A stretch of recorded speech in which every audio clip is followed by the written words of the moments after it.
Hello मित्रों नमस्कार, હું છું દેવેન્દ્ર શાહ. કરંટ ટોપિક્સમાં આપનું સ્વાગત છે. મિત્રો, ભારતીય જનતા પાર્ટીના ઉમેદવારો જ્યાં જ્યાં પણ જાય છે ત્યાં તેમનો વિરોધ થઈ રહ્યો છે, મોટા ભાગે પૂર્વના પટ્ટામાં. પશ્ચિમ તો ભારતીય જનતા પાર્ટીનો ગઢ છે એટલે વિરોધ નથી થતો, પણ ત્યાં પણ અત્યારે મતદારોનું સૂચક મૌન ભાજપના નેતાઓને મૂંઝવણમાં મૂકી રહ્યું છે, મૂંઝવી રહ્યું છે. કારણ કે જે રેલીમાં કાયમ ભારતીય જનતા પાર્ટીની રેલી નીકળે કે ઉમેદવારો ઘરે ઘરે પ્રચાર માટે જાય ત્યારે તેમની આગતા સ્વાગતા થતી હતી, જે પ્રમાણમાં ધીમે ધીમે ઓછી થઈ ગઈ છે.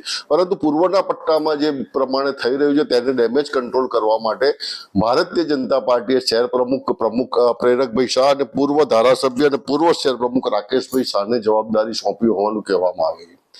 અને તેના ભાગરૂપે જ રાકેશભાઈ શાહે મણિનગરમાં એક મોટું ડેમેજ કંટ્રોલ કર્યું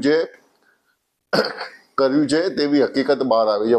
વાત જાણે એમ છે કે મણિનગરમાં પૂર્વ કોર્પોરેટર ચાર કોર્પોરેટરની ટિકિટ કપાઈ છે. તેમાં ઇલાક્ષીબેન શાહ જે ખડાતા વણિક સમાજમાંથી આવે છે, તેનું પ્રતિનિધિત્વ કરતા હતા, તેમની પણ ટિકિટ કપાઈ છે. અને તેમના સ્થાને નિમિતાબેન દેસાઈની ટિકિટ આપવામાં આવી છે. તેઓ પણ ખડાતા વણિક છે. ઇલાક્ષીબેન તેમના સમાજના આગેવાનો સમક્ષ જઈને એવી રજૂઆત કરી હતી કે નિમિતા દેસાઈ ભલે ખડાતા સમાજના રહ્યા, પરંતુ તેઓ ખડાતા સમાજના પુત્રવધુ છે, જ્યારે તેમના પિતાનું અલગ જ્ઞાતિના છે. તેથી તેમના માટે આપણે કોઈએ પણ પ્રચાર કરવો નહીં કે અહીંયા કોઈએ જ્ઞાતિની વાડીમાં મિટિંગ કરવી નહીં, તેવી વારંવાર દલીલો કરતા હતા અને ઉશ્કેરણી જેવું કંઈક કરતા હતા, જે વાતો જાણવા મળી છે તે મુજબ. આ બાબતની ફરિયાદ થતા રાકેશ શાહ રૂબરૂ આવ્યા હતા અને ઇલાક્ષીબેન અને તેમના પતિને ભારતીય જનતા પાર્ટીના આ પૂર્વ ધારાસભ્યએ તમામ રીતેની ભાષામાં સમજાવટ, સામ દામ દંડ ભેદની ભાષામાં સમજાવટ આપી દીધી છે અને કહ્યું છે અને સૂચક ચેતવણી પણ આપી.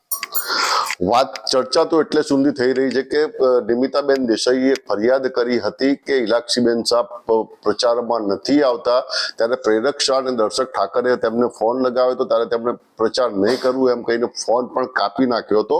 અને જેના કારણે પછી તેમને રૂબરૂમાં બોલાવી અને સૂચક અને ગર્ભિત ચેતવણી આપવામાં આવી હતી. તેવી જ રીતે મણિનગરમાં એવી પણ ફરિયાદ થઈ રહી છે કે અન્ય બે પૂર્વ કાઉન્સિલરો જેમાં સીસી ચૌહાણ અને કરણભાઈ પણ પ્રચાર કરતા નથી. તેમના ઘર પાસેથી ઉમેદવારો જયારે પ્રચારમાં નીકળ્યા હતા ત્યારે ફોટો પડાવી દરવાજા બંધ કરી દીધા હતા.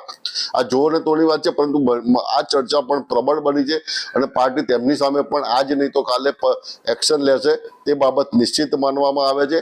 મણિનગર ભારતીય જનતા પાર્ટીનો ઘર છે એટલે કોઈ ચિંતા નથી, પરંતુ અન્ય વોર્ડ એવા છે કે જ્યાં ભારતીય જનતા પાર્ટી ચિંતામાં છે અને તેના કારણે તાત્કાલિક ડેમેજ કંટ્રોલ કરવા માટે દોડી રહી છે.